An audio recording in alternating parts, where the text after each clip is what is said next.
move, but 𝗏𝗏's made his move the same time as me, like, and he's already thinking about he's getting into the 6-yard box. I just thought to myself, that guy's a lunatic. He just loves scoring goals. Well, we were talking about 𝗕𝗵𝗂 for obvious reasons recently. And I was just thinking, can you teach that as a striker? Can you teach that to somebody else? It feels like you can't. You can't teach the way he scores, the way he wants to score goals. Like he lives for goals. Like I can honestly say, I don't live for goals. I live for the playing football side, the being good on the ball. Don't get me wrong, 𝗕𝗵𝗂 wants to hold the ball up and be good on the ball. You know what I mean? But his day is made by scoring goals. Like he loves it. He scores in training. He's in the corner sliding on his knees. We're doing like just a lap around the pitch, like just to get warm before you go into the apparatus before training. There's a ball lying about. He'll get it. He'll pretend to do a dink and then he'll slam it into the net and be like, "Get in!" Like, and you just think, 𝗕𝗵𝗂, give it a rest, man. What's up with you? Like, but he just loves it, and that's why he scored like 1 million goals in his career, and that's why he is who he is. Yeah, definitely. There's not many 𝗵𝗱𝗀𝗃s around. Yeah. Then in, I think it was February 2021, you got injured. And I remember it well because I sat on gangway C of the South Stand and it was right in front of us pretty much. Okay. And you shanked the ball into the cop and I knew straight away, Didsy doesn't shank the ball into the cop. So what did it feel like at that time? Did you know you'd done something bad? Yeah, I knew that was my last game. I knew that'd be my last game. I knew I popped my thigh. I tried to style it, but in terms of last game, I don't know, but I knew something was bad. I literally went to strike the ball and I had the biggest pain in my leg. I've done my thigh before, so I knew that it was bad. I knew that if I got the scan results back and it was, then I wouldn't be back. Even the playoffs that we got in that year, I knew that would be a bit too far. I didn't want to have the operation at the start because I wanted to try. It was a faster recovery. So I in my head had that I want to come back and I want to try get for the end of the season and if we get in the playoffs. But I've seen 2 specialists and they said that success rate is probably 50-50. And if I come back and then I'll be out for another 4 months after that. So I had to take the thing to get, because obviously I was out of contract. I knew my livelihood was at stake. I didn't know what was happening. You could smell certain things. So yeah, I went and got the operation, and it was heartbreaking. But I made positive things out of it by doing stuff in the gym, training with 𝗵𝗂𝗀𝗂𝗃, the lunatic as well.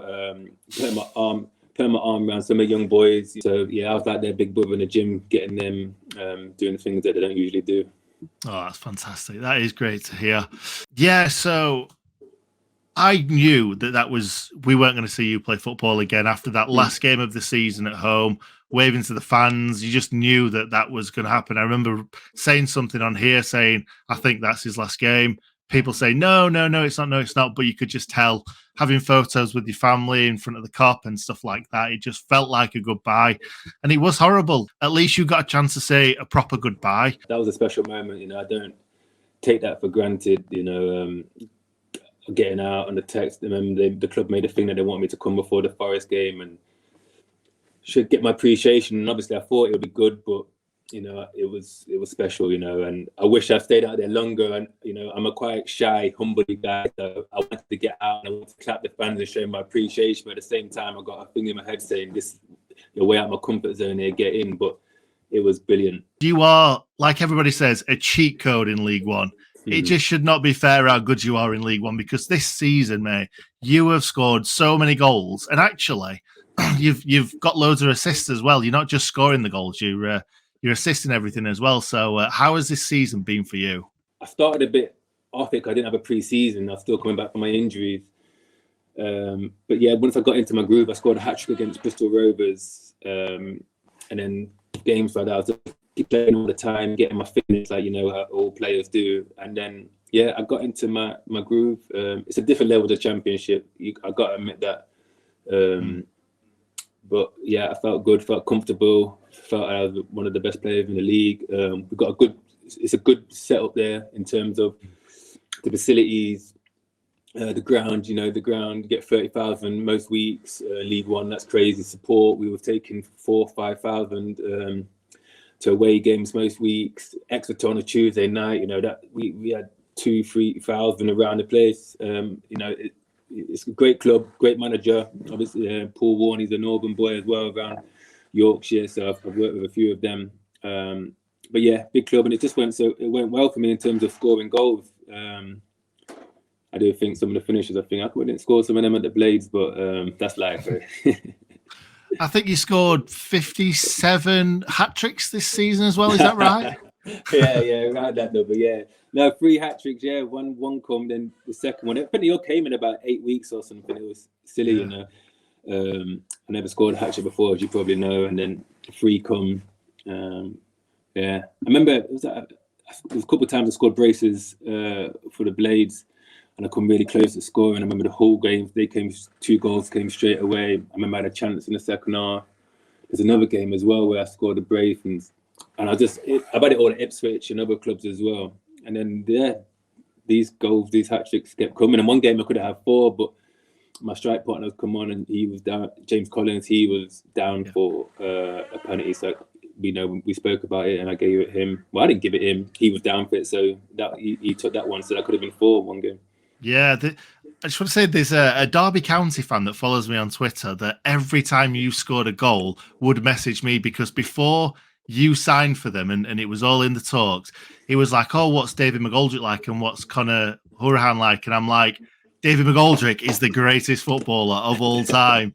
And I think you got injured quite early on, didn't you? Yeah. Yeah, and I'm like, stick with him. He's a great footballer, and you proved me right, mate. I appreciate that. Yeah, I got you back, don't worry. Right, John Lundstrom's big toe, offside or not offside? Not offside, no way. No way. The Aston Villa ghost goal or no goal? 2 goals, goal. 2 goals, absolutely. And finally, Billy Sharp, build a statue or not? The biggest statue next to TC should have a stand named after him. The geezer, I can go on for. The geezer loves the club. You won't see another Billy Sharp at Sheffield United in terms of scoring goals. You will see one, but maybe not in our time. Local boy, loves the club, like literally loves the club. Has to get 1,000 tickets every game for his family. Really upset him about not getting another contract. But he's a legend of the lane, and he's a statue. Yeah. Yeah, absolutely. And finally, have you watched the Blades much this season? Yeah, all the time. They're on telly, and I'm still really close with all the boys. I speak to McBurney all the time. I speak to Skip, Jack O'Connell, who else? The 𝗍𝗿𝗿𝗲-𝗏𝗂𝗏𝗃, and I can go on. The list goes on. I speak to them all. Trying to think if I missed anyone out there. Yeah, I speak to them all. Really get on. I still speak to Jack Lester. So yeah, I watch him all the time, and I always will. I want to get to some games. It was hard this year to get to games because I was playing a lot of times, and when you had a midweek game, or like when we didn't have a game, it was away. But yeah, next year hopefully you get some games on a Sunday or something and a Monday, and I'll be able to come to the games then. Excellent. And you need to let them know that you're coming, because we need to have Didsy on the pitch getting introduced by Gary Sinclair, waving to the fans. I can't do it. It's way out my comfort zone. I thought you might say that. You are quite an introverted person, aren't you? Yeah, very, yeah. Right, Didsy, I'm going to let you go there. Thank you very much for spending your night with me. Really enjoyed it. You are, as I said at the start of the video, one of my favourite players of all time, if not my favourite. So thank you very much for all the memories. We've absolutely loved it. Thank you for having me on, and I appreciate your words. Thank you very much.